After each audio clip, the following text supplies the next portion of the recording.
Welcome to CSC Kuruvattur. Tech Tips Today. Smart solutions for a digital future. നിങ്ങളൊന്ന് ആലോചിച്ച് നോക്കൂ, നിങ്ങളുടെ കയ്യിലുള്ള ഒരു സാധാരണ PDF അല്ലെങ്കിൽ ഒരു വെബ്സൈറ്റിന്റെ ലിങ്ക് അത് മിനിറ്റുകൾക്കുള്ളിൽ ഒരു മുഴുവൻ വീഡിയോ ആയി മാറിയാലോ, അതും AI തന്നെ വോയിസ് ഓവറും കൊടുത്ത്. ഗൂഗിളിന്റെ പുതിയ നോട്ട്ബുക്ക് LM എന്ന ടൂള് ഇതാണ് നമുക്ക് വാഗ്ദാനം ചെയ്യുന്നത്. പക്ഷേ ഇത് ശരിക്കും വർക്കാവോ, അതോ വെറുതെ പറയുന്നതാണോ? നമുക്ക് ഒരുമിച്ചിതൊന്ന് പരീക്ഷിച്ചു നോക്കാം. അപ്പോൾ ഇതാണ് നമ്മുടെ മുന്നിലുള്ള പ്രധാന ചോദ്യം. ഒറ്റ ക്ലിക്കിൽ വീഡിയോ റെഡി എന്നൊക്കെ പറയുന്നത് ഒരു പുതിയ ടെക്നോളജി വിപ്ലവമാണോ, അതോ വെറുമൊരു AI ഹൈപ്പ് മാത്രമാണോ? ഈ വിശകലനത്തിൽ നമ്മൾ ഇതിന്റെ സത്യാവസ്ഥ എന്താണെന്ന് കണ്ടുപിടിക്കാൻ പോവുകയാണ്. സത്യം പറഞ്ഞാലേ, നോട്ട്ബുക്ക് LMന്റെ ആശയം തന്നെ അടിപൊളിയാണ്.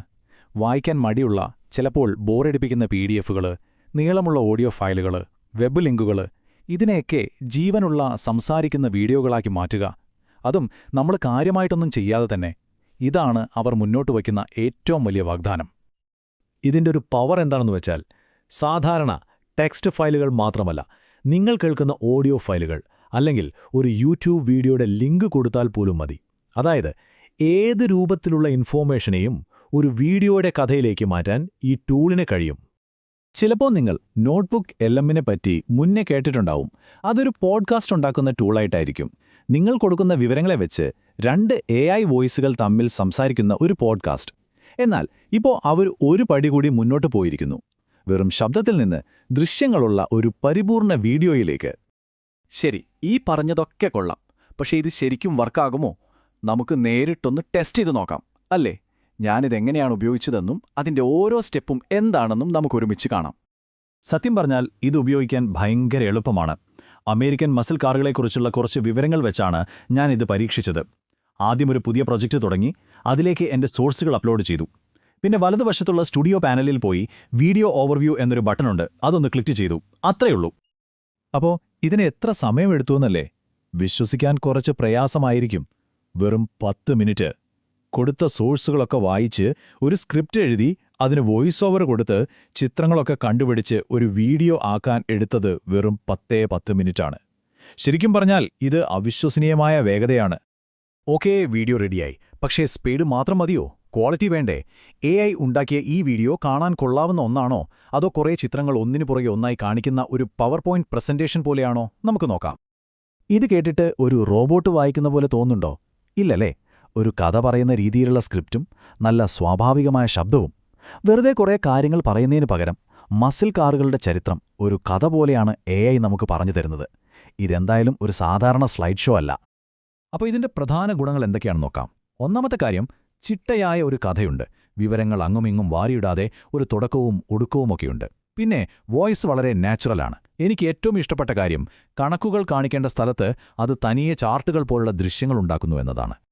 ഇതൊക്കെ കൊള്ളാം, പക്ഷേ എന്നെ ശരിക്കും ഞെട്ടിച്ച ഫീച്ചർ ഇതല്ല, അത് വേറെയാണ്. AI ഉണ്ടാക്കിയ വീഡിയോ അതുപോലെ തന്നെ ഉപയോഗിക്കണമെന്ന് ഒരു നിർബന്ധവുമില്ല. ഇവിടെയാണ് ശരിക്കുള്ള കളി മാറുന്നത്. നമുക്കിതിന് നമ്മുടെ ഇഷ്ടത്തിനനുസരിച്ച് മാറ്റിയെടുക്കാം, അതും വളരെ എളുപ്പത്തിൽ. സ്റ്റുഡിയോ പാനലിൽ 2 പ്രധാന ഓപ്ഷനുകളുണ്ട്. ബ്രീഫ് തിരഞ്ഞെടുത്താൽ ഒരു വിഷയത്തെപ്പറ്റി പെട്ടെന്നൊരു ഐഡിയ കിട്ടാൻ വേണ്ടി 1 മിനിറ്റ് ദൈർഘ്യമുള്ള ഒരു വീഡിയോ കിട്ടും. എന്നാൽ എക്സ്പ്ലെയിൻഡ് ഫോർമാറ്റാണ് തിരഞ്ഞെടുക്കുന്നതെങ്കിൽ ആ വിഷയത്തെക്കുറിച്ച് ആഴത്തിൽ വിശദീകരിക്കുന്ന നല്ല ഘടനയുള്ളൊരു വീഡിയോ ലഭിക്കും. നമ്മുടെ ആവശ്യം എന്താണോ അതനുസരിച്ച് തിരഞ്ഞെടുക്കാം. ഇനി കണ്ടന്റ് മാത്രം മാറ്റിയാൽ മതിയോ? പോരല്ലോ. നമുക്ക് വീഡിയോയുടെ ലുക്കും ഫീലും മാറ്റാൻ പറ്റും. Water colour, paper craft, animation, അങ്ങനെ 6 വ്യത്യസ്ത സ്റ്റൈലുകളുണ്ട്. ഞാൻ ഇതേ മസിൽ കാർ വീഡിയോയുടെ ഒരു ആനിമേഷൻ വേർഷൻ ഉണ്ടാക്കി നോക്കി. അത് കുറച്ചുകൂടി കളർഫുള്ളായി കൗമാരക്കാർക്ക് കൂടുതൽ ഇഷ്ടപ്പെടുന്ന ഒന്നായി മാറി. അതായത് ഒരേ കണ്ടന്റ് വ്യത്യസ്ത പ്രേക്ഷകർക്ക് വേണ്ടി.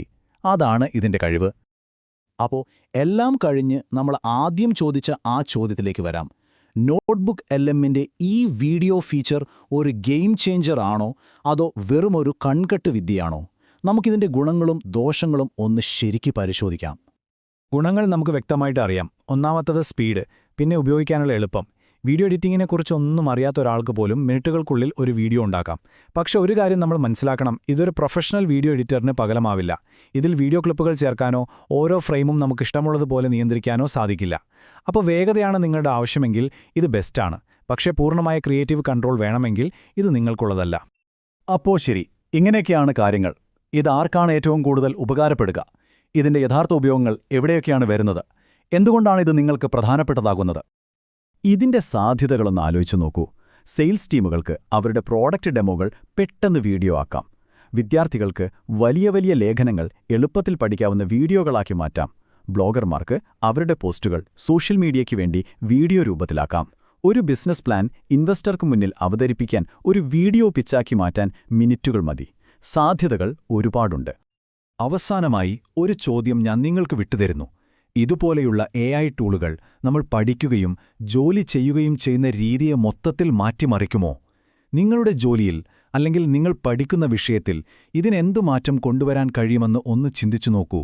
കാരണം ടെക്നോളജിയുടെ ഈ കഴി ഇതിവിടെ തുടങ്ങുന്നേയുള്ളൂ.